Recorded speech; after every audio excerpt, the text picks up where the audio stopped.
अब देखिए, मैंने क्या बोला था कि मैं आप लोगों को वो सब चीज बता दूंगा कैसे अंतर्मुखी या बहिर्मुखी को आप समझ पाए चर जल में। मैं अभी तक वही चर जल में ही अटका हुआ हूं। ठीक है, चर जल। अनुज, अनुज, जी सर। यहां से और कोई क्वेश्चन तो नहीं पैदा हो रहा है ना मन में? होना चाहिए, बहुत सारा क्वेश्चन पैदा होना चाहिए। आप सर लोग मुझे, क्वेश्चन तो बहुत है लेकिन। अरे यही क्वेश्चन मेरे मेरे अंदर हमेशा पैदा होता था बोल के तो आज मैं इतनी डिटेल में आप लोगों को पढ़ा पाता हूँ। अदरवाइज कैसे पढ़ा पाता बताओ? नहीं नहीं सर, बिल्कुल सही बात है। क्वेश्चन पैदा नहीं हो रहा है मेरे अंदर तो बहुत पैदा हो रहा है अभी। मैं ही पढ़ा हूं और मेरे पास ही जो है ना लाखों क्वेश्चन पैदा हो गए हैं अभी इतने देर में। अब यहां देखिए, आपने गौर किया होगा, एक नदी, एक नदी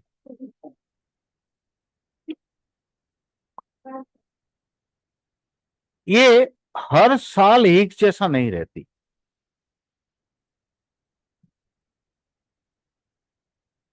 आपने इस चीज को गौर किया है, कभी देखा है? सर अनुज, दिल्ली में तो जमुना है। जी।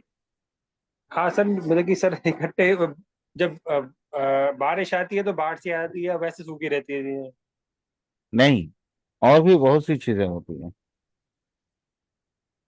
बाढ़ और सूखी, ये आपने दो चीज बोला, गुड, चलो ये दोनों चीज तो हम समझ लिया।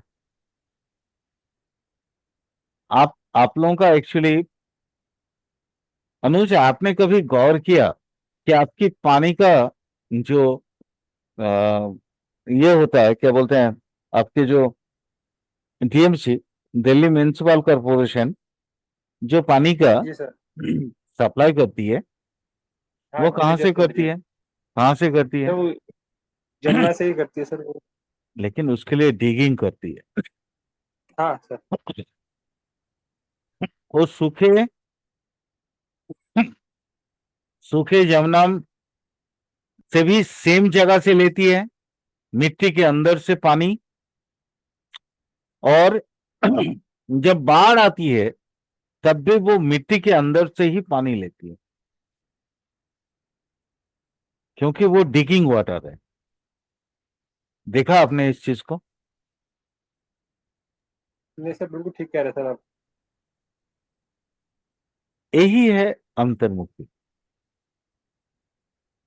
ये अंतर्मुखी, अंतर्मुखी व्यक्ति ना जल्दी बिगड़ता नहीं है।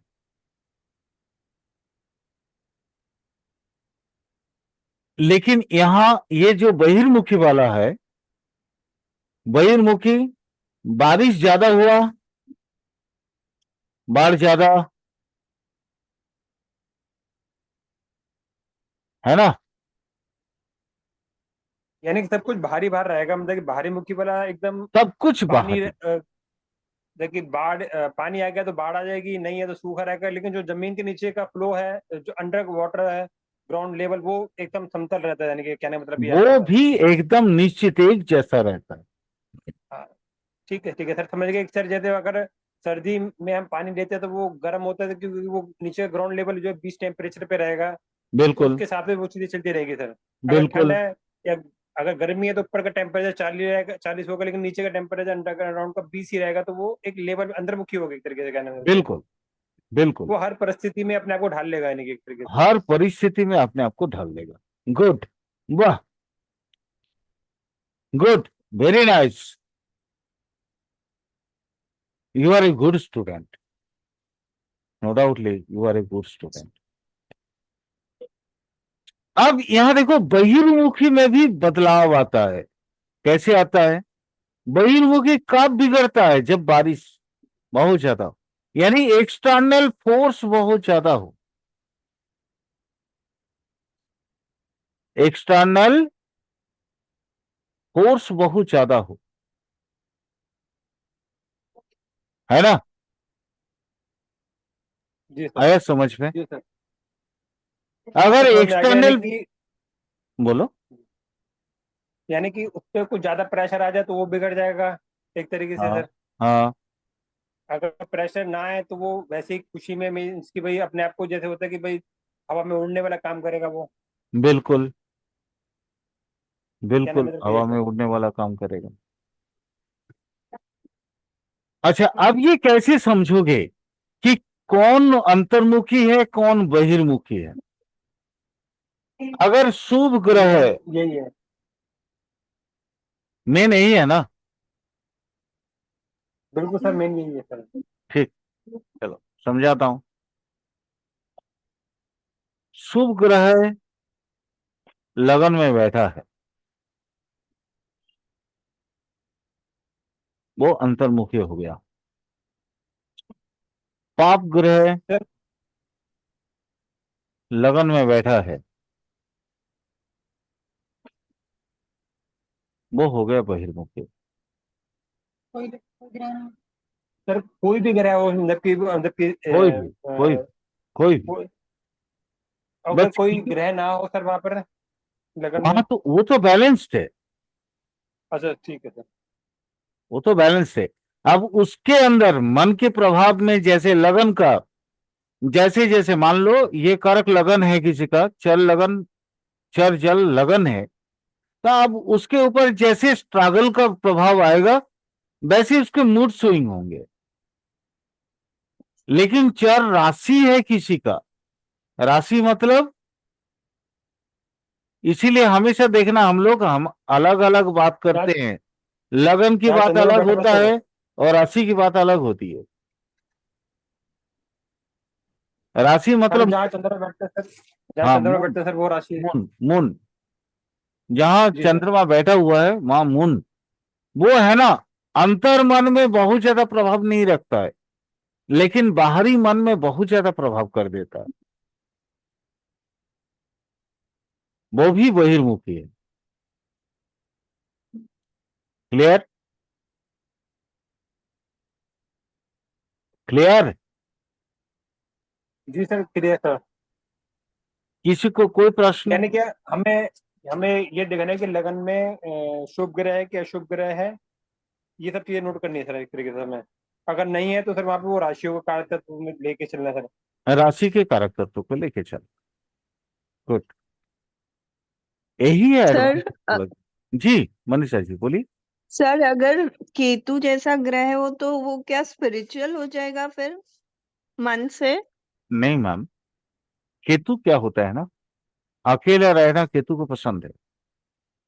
हाँ केतु जब तक गुस्सा नहीं होता है हाँ। तब तक वो ठीक है। ठीक है, क्योंकि वो मन की आंखों से हर चीज देखने की कोशिश करता है। ओके, तो जब ठीक है। तक मन की आंखें हैं तब तक सही है, लेकिन जहां उसको आप छेड़ोगे फिर वो आपको छोड़ेगा नहीं। ओके। आया समझ में? हम्म।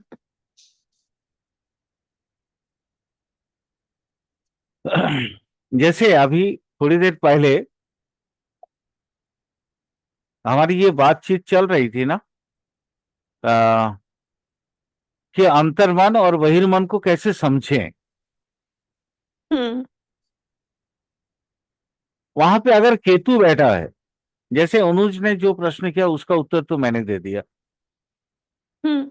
लेकिन अगर वहां पे मान लीजिए उसी जगह पे केतु बैठा है, तो वो अंतर्मन को ज्यादा प्रभावित करेगा, क्योंकि उसके पास दिमाग नहीं है, वो दिल से सोचता है हर चीज। हम्म। वो हमेशा क्या करेगा, ओवरलुक करने का कोशिश करता है, त्यागने का, छोड़ने का, अरे लेट गो करने लेट की गो। कोशिश। हम्म। लेकिन उसको ज्यादा पीड़ा दोगी मैम, वो आपको लेट गो नहीं करेगा, फिर बोलेगा दे दो, है ना, हाँ। दे धनाधन। फिर वो आपको सबक सिखाने में उतर जाएगा। मैं बताऊंगा ये काल जब हम लोग, आप देखिए केतु और राहु वास्तव में तो एक ही का दो चीज है, दो पहलू है। राहु जी। ऊपर वाला है और केतु नीचे वाला है। हम्म। हम्म। यहाँ यहाँ पे हमारे गुरुओं ने, हमारे ऋषियों ने, हमारे पूर्वजों ने इसको 18 साल का भुक्ति बना दिया, इसको 7 साल का बनाया। क्यों बनाया? हम्म। ये राहु है और ये केतु है। क्यों? क्वेश्चन नहीं होता, क्वेश्चन पैदा नहीं होता क्या मन में? मेरा तो बहुत हुआ, बहुत हुआ जी बोल सर। के तो आज इस जगह पे मैं, आज ऐसी लेक्चर मैं आप लोगों को दे पा रहा हूं। मैंने समझने की कोशिश किया। मैम ये चीज हम लोग पढ़ेंगे दशा विचार के अंतर्गत। अभी सिर्फ और सिर्फ राशि तत्व पे पढ़ाई स्टार्ट कर रहे हैं, और राशि तत्व को ही समझिए आप, क्योंकि ठीक। त्रिकोण को समझना है, और हम्म। त्रिकोण को जब समझना है तो राशि तत्व को समझना बहुत जरूरी है। क्योंकि मैं कभी कभी कुछ ऐसे राशि की एट्रीब्यूट बोल के चला जाता हूं जो आप लोगों के लिए समझ में नहीं आता। यस सर, वो तो है। हाँ, तो इसीलिए मैंने सोचा कि मैं एडवांस एस्ट्रोलॉजी थोड़ा बहुत राशि तत्व के बारे में आप लोगों को पढ़ा दूं, ताकि एटलीस्ट आप लोग वो राशि तत्व को समझ जाएं। देखिए राशि तत्व हर समय तो मैं आप लोगों को याद, मेरे दिमाग में तो उतना ये नहीं होता है ना कि मैं आप लोगों को पूरा जैसे किताब देख के अगर बोलता तो मैं आपको पूरा का पूरा बोल सकता था, बट ऐसा तो नहीं होता ना मैम, ऐसा तो नहीं कर पाते हैं। तो हम्म। ये फ्लो के अंदर निकलता है, ठीक है। ये चीज समझ में आ गया, चर जल। जी सर। और कोई दिक्कत? नहीं सर, अभी तक तो नहीं सर, कोई दिक्कत नहीं। संजीव जी, आपको कोई प्रश्न है? नहीं सर। चलिए, अब चर जल हो गया, अब इसके बाद कौन सा आएगा चर में? सर वायु आएगा सर बस तो। वायु आएगा। कौन सा आएगा? तुला राशि। जी सर।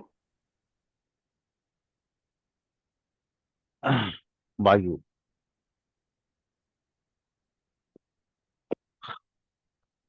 अभी थोड़ी देर पहले हमारी एक स्टूडेंट ने बोला मुझे ठीक नहीं लग रहा है। चर वायु 100% उसके साथ होगा। वो चर वायु की 100% उसका लगन होगा, ठीक है, उसका लगन होगा। क्यों? अब यहां पे आप समझिए मैंने क्यों बोला। अभी गोचर को थोड़ा देख लीजिए। खैर गोचर तो अभी हमने पढ़ाया नहीं, इसलिए नहीं बोलेंगे इसको, कभी दूसरे टाइम पे कभी डिस्कस करेंगे। मैं चर वायु को ही खाली डिस्कस करके उनकी मनोदशा को समझाने की कोशिश करता हूं, ठीक है। मान लीजिए चर वायु आपके लगन हो गए, ओके, लेकिन अग्नि, चार अग्नि में आपके मून आ गया। चार अग्नि मतलब कौन सा है? ये हो गया तुला राशि। देखिए फलित करने का बहुत कला समझाने की कोशिश कर रहा हूं। चार अग्नि कौन सा है? मेष है। कोई जरूरी तो नहीं है ना कि हर समय जो लगन है वही राशि होगी, जरूरी है क्या? हूं हाँ नहीं कुछ सर। तो बोलो। सर नहीं सर, नहीं सर, ये तो बहुत रेयर केस में होता है सर। बहुत रेयर केस में होते हैं। जनरली लगन चांदा, यानी जहां पे लगन है वही चंद्रमा, है ना, वो बहुत कम केसेस में होते हैं। सिर्फ दिन में सिर्फ 12 लगन, मतलब कि हाँ, दो दिन घंटे में की 12 रोशनी लगन, होती रात को है। 12 लगन। अब जहां पे जैसे आ जाता है वो आ जाता है, वो तो आप उसके गुलिक देखोगे तो समझ में आ जाएगा आपको। ठीक है। जी सर। गुलिक देखने से समझ में आ जाएगा कि कौन सा लगन में कौन सा चीज आएगा। अब मान लीजिए इन्हीं के तुला लगन है, चर वायु और चर अग्नि, यहां पे आ गया चंद्रमा।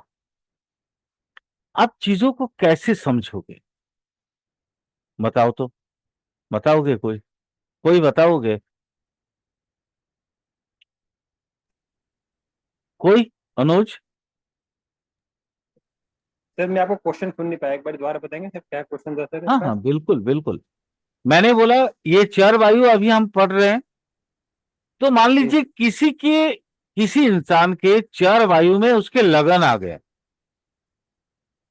यानी तुला राशि में उसका लगन है, हाँ तुला सर। लगन हो जी। गया। और हम्म उसी का मान लीजिए आपका चंद्रमा जो है मेष में आ गया। जी जी सर। ठीक है, यानी जी चर सर। अग्नि में आ गया, चर अग्नि में उसके चंद्रमा आ गए। अब चंद्रमा का कारकत्व क्या है? वो मन को दर्शाता है। सर यानी कि सर उसका जो मन होगा वो तो होगा अग्रेशन वाला, और लेकिन अपने आप को वो जी बैलेंस बनाने की कोशिश करेगा पूरी जिंदगी सर। एकदम। हाँ हाँ, हाँ हाँ माने ही और she want to be perfect, he और सी क्या want to be perfect, wants to be perfect. ये ना क्योंकि सर लगन उसका बैलेंस बनाने की कोशिश अपने करेगा आप सर को पूरी। हमेशा परफेक्ट बनाने की कोशिश करेगा। अब इसका पर माइंड कर कब नहीं कब खराब पाएगा होगा? सर। हाँ हाँ, बोलिए। सर पर कर नहीं पाएगा ना। नहीं नहीं, कर सकता, कर सकता, सर तो बिल्कुल कर। मन तो उसका एग्रेसिव होगा ना, मेष में आ गया तो। नहीं मैम, वो ठीक है। अब ये कब कर पाएगा कब नहीं कर पाएगा वो चीज बता रहा हूं, सुन लीजिए। ये जो जातक है ना, ये जातक अपने आप को हमेशा परफेक्ट बनाने की कोशिश करेगा। उसके दिमाग में ये रहेगी कि मैं किसी को डिस्टर्ब ना करूं।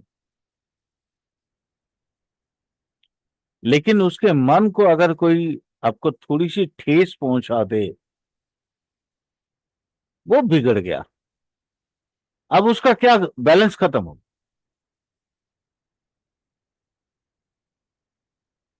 आया समझ में? अगर सर समझ, मतलब कि मेष मेष जैसे उसमें राशि में है, तो उसके मन को ठेस पहुंचाएंगे तो एकदम थोड़ा सा विचलित तो हो जाएगा, उसका विचलित। मन हिल जाएगा। क्यों, क्यों होगा? अग्नि आ जाएगी उसके अंदर, नहीं अग्नि है कोई उसके मन में। नहीं नहीं, कारण बता रहा हूं। अब यहां आप और चीजों को समझो। मैं इसीलिए उस चीज को लिया, ये चर अग्नि वाला, चर अग्नि, यहां पे मन है और यहां पे उसके शरीर है, यहां पे उसके शरीर। तो शरीर में तो कोई प्रभाव नहीं पड़ेगा, लेकिन मन में सबसे पहले क्या प्रभाव पड़ेगा? इसका बैलेंस बिगड़ गया। ये कोई भी, यहां कोई भी मतलब क्या होता है ना, वो गलत, अन्याय, ये एक आता है ना, एक वर्ड, अन्याय। जी सर, आता है आता है। ये जहां उसके साथ घटित होगा, उसका मन हो गया 100% कलुषित। अब वो क्या चाहेगा? मैं इसको, शरीर को कैसे शांत करूं? क्योंकि मन बिगड़ता है तो शरीर भी तो बिगड़ता है। मन और शरीर से ही ना जातक मन प्लस शरीर तभी ना जातक, जी सर। और साथ में ये हो गया लग्न कुंडली, ये हो गया चंद्र कुंडली, और उसके साथ में एक और आता है, उसको क्या बोलते हैं, आत्मा। ये हो गया सर सूर्य सूर्य कुंडली। कुंडली। सूर्य कुंडली, सूर्य कुंडली। तो लग्न कुंडली यानी असेंडेंट, ये वाली एक जैसे मैटर करता है, माइंड भी वैसे ही मैटर करता है, और ये आत्मा भी वैसे ही मैटर करता है। अब मान लो यहां पे अगर इसके साथ कुछ होता है, इसके मन के साथ कुछ होता है, तो सबसे पहले कहां जाएगा, आत्मा पे, उसके असर प्रकृति पे। आत्मा तो नहीं बोलेंगे, हम इसको बोलते हैं प्रकृति। प्रकृति यानी उसका, अब उसका मेंटल स्टेटस बिगड़ गया। स्टेटस कौन सा, प्रकृति कहां होता है, अनकॉन्शियस ब्रेन में। अनकॉन्शियस ब्रेन उसके अनजाने में ही बिगड़ गया। Unconscious brain, clear. नेचुरली शरीर बिगड़ता है, जी सर। तकलीफ होगा। तो इसको ना हमेशा इस चीज को कंट्रोल करना पड़ेगा। यहां ये अंडाए, उसको ना ओवरलुक करना पड़ेगा। ये तभी संभव होगा अगर ये अपने आप को साधन के तत्व पे आगे ले जाए। मतलब लोगों की बातों से अपने आप को दूर कर पाए, लोगों की कर्मों से, लोगों की क्रियाओं से अपने आप को अगर दूर कर पाए, तो ही ये जातक अपने आप को, जातक या जातिका अपने आप को सकुशल रख पाएंगे। अदरवाइज इनको अपने आप को सकुशल रखना बड़ा मुश्किल होगा। समझ में आया मैं क्या बोल रहा हूं? समझ में आया? प्रेरणा जी, समझ में आया मैंने क्या बोला? Yes sir. यानी यहां से अपने आप को, आपको ना क्या करना पड़ेगा, ओवरलुक, अरे लेट गो। अभी जो जितने देर तक मैं ये बात कर रहा था, मनीषा जी से भी वही बात मैंने करी, है ना मनीषा जी, लेट गो। कारण क्या है, चलो अब इसको समझते हैं, तुला को समझते हैं। चौर और वायु को समझेंगे तो आपको ये चीज बहुत अच्छा से समझ में आ जाएगा। क्लियर? चर वायु,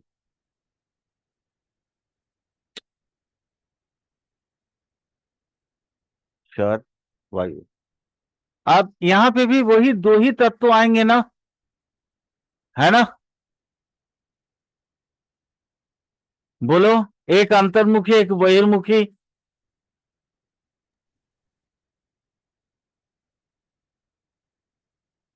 हेलो सर भाई, एक बार कुछ दोबारा पूछेंगे सर? सर दोबारा पूछेंगे सर, एक बार सुन नहीं पाया सर, क्या चीज कह रहे थे चर, दोबारा?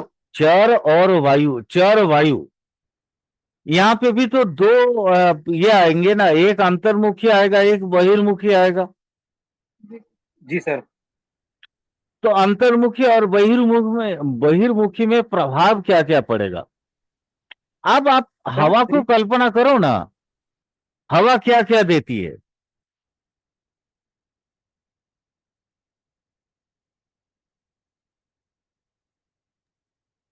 चलो मैं इसके धर्म बता देता हूं, इसके सर गुण। शांति। चर वायु दो तरह का होता है। एक जैसे नॉर्मल वायु, जो जिससे हम सांस लेते हैं और सांस छोड़ते हैं, बिना वायु का हम मर जाएंगे। और दूसरा झंझा, आंधी तूफान इत्यादि बहुत सारी, है ना, समझ लो, जी सर। समझो। देखो, एडवांस एस्ट्रोलॉजी कुछ नहीं है। एडवांस एस्ट्रोलॉजी का मतलब होता है आपको चीजों को समझने की प्रक्रियाओं से गुजरना। बताओ। सर जो जो बेसिक्स है हमको आगे ज्यादा डीपली जानना। बिल्कुल, बिल्कुल। अब देखो, हवा की धर्म क्या है? इसकी गति अधिक है। हवा, वायु या हवा, यहां नॉर्मली कोई भी चीज से इसकी गति अधिक होती है ना। जी सर। इसकी गति अधिक है। नॉर्मली हम आप जितना जा सकते हैं, एरोप्लेन उससे ज्यादा जा सकता है।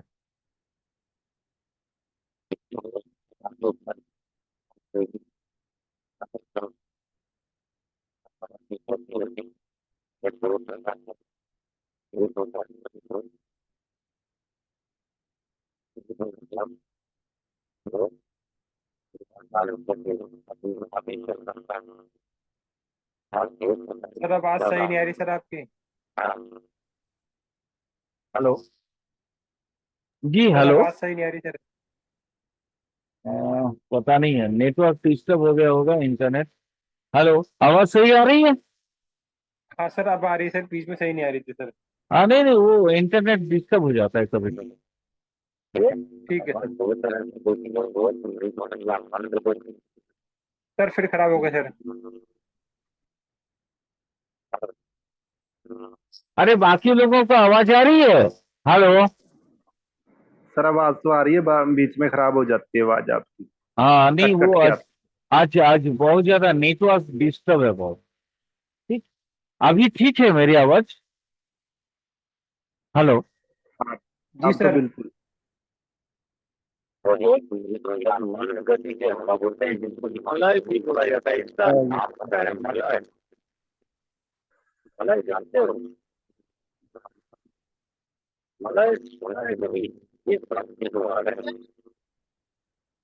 सर आपका माइक से मुझे लग रहा है डिस्टर्ब है। सर आप जब बोल रहे हैं ना सर, जैसे वो चीज क्लियर नहीं हो रही सर, वैसे आप बात कर रहे हैं ठीक आ रही है, लेकिन उसमें सही नहीं आ पा रही सर जब लिख रहे हैं आप अब सर। अभी देखो तो। हाँ सर अब तो ठीक आ रही है, बात हम जैसे कर रहे हैं नॉर्मल। लेकिन जब आप लिखते टाइम बोलते हैं ना सर, वो सही नहीं आ रही सर आपकी बात। अच्छा, मलाई अभी देखो जैसे। हाँ सर अब सही नहीं आ रही, नहीं आ रही सही आपकी आवाज, बिल्कुल खराब आ रही है। सर अब फटी फटी आवाज आ रही है सर आपकी इस समय।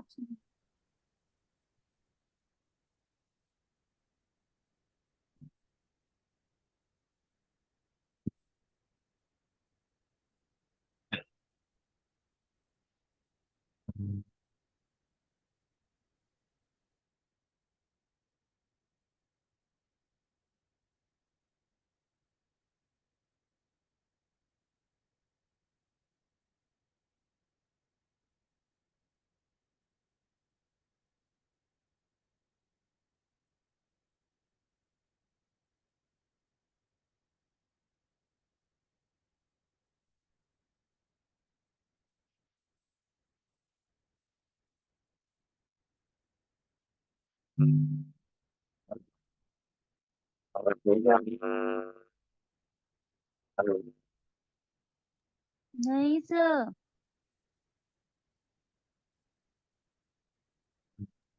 सर सही नहीं आ रही आवाज सर।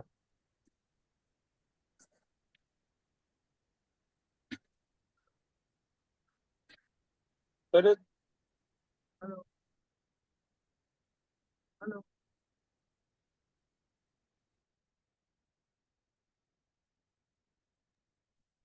सर आवाज नहीं आ रही सर, नेटवर्क इशू है सर आपके यहाँ का तरफ से सर। हेलो, आवाज सही है? सर अब तो ठीक आ रही है सर, लेकिन अभी बीच में सर आवाज नहीं आ रही सर आपकी, खराब आ रही थी सर। हाँ, नहीं, वो बोले ना, नेटवर्क बहुत डिस्टर्ब है। हाँ सर कोई नहीं सर। सर नहीं अब बीच में खराब आई है सर आपकी आवाज सर। सर कल कर लेंगे सर, नहीं तो कोई इशू इशू नहीं है सर इसका। सर अब एक दो दो तीन मिनट ही बचे हैं सर, तो टॉपिक पूरा नहीं हो पाएगा सर, सरवाइव वाला सर।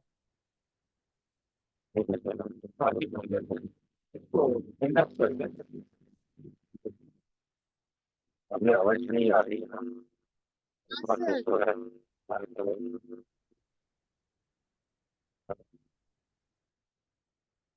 हाँ सर। हेलो। यस हाँ सर। सर। यस सर, आवाज थोड़ी फटफट की आ रही है आपकी। और ये मेरे ख्याल से नेटवर्क इशू हो गया होगा सर। सर हाँ नेटवर्क नहीं है, सर। मेरा माइक प्रॉब्लम है। माइक प्रॉब्लम है। चलो कोई बात हाँ नहीं आप, क्योंकि तो फिर माइक तो क्योंकि मेरे को देखिए बदलना पड़ेगा। हाँ अभी बोलो। रही है, अभी आवाज अच्छे से आ रही है। अभी आ रही है? हाँ। हाँ तो सही है सर। ठीक है चलिए। नहीं अब सर, नहीं फिर आ वो गई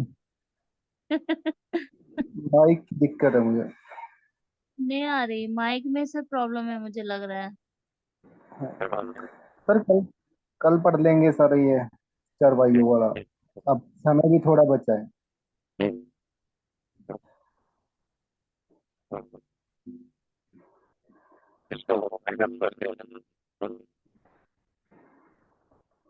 हेलो।